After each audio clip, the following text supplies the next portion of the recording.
d'hiver impitoyable de Milan-Cortina, les 25e Jeux Olympiques d'hiver de l'histoire. La France s'est émue du triomphe de son couple flamboyant, Guillaume Cizeron et Laurence Fournier-Baudry en danse sur glace. Cette discipline où le vainqueur n'est pas celui qui marque le plus de buts ou qui passe la ligne en premier. Non, le vainqueur est celui qui réalise le mieux des figures et qui propose les plus beaux ballets.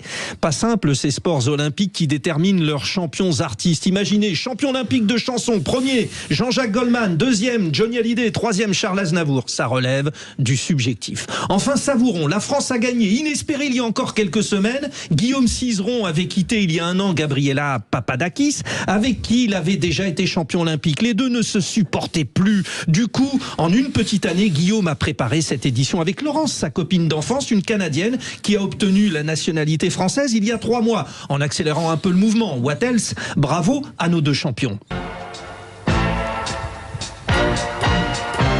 Lui a changé de partenaire dans l'illégalité la plus complète. Le biathlète norvégien Sturla Lagrid n'a pu s'empêcher de pleurer au moment de célébrer sa médaille, asphyxié par le sentiment de culpabilité. Il a crié au monde entier sa honte d'avoir trouvé sa compagne, de l'avoir trompée.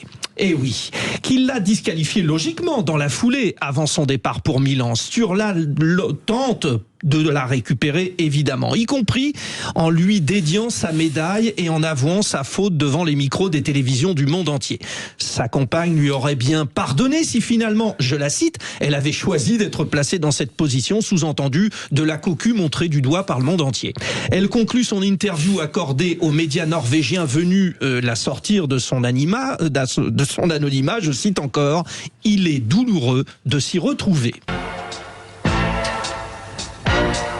Déclarer sa flamme au monde entier est finalement assez mal vu, vous le concevez, mais vraiment mal vu par le mouvement olympique, puisque l'athlète ukrainien Vladislav Ereshkevich l'a appris à ses dépens. Il n'a pas été autorisé à disputer la compétition de skeleton, le sport où on dévale en luge la tête la première, en raison de son casque rendant hommage aux athlètes ukrainiens tués durant la guerre contre la Russie.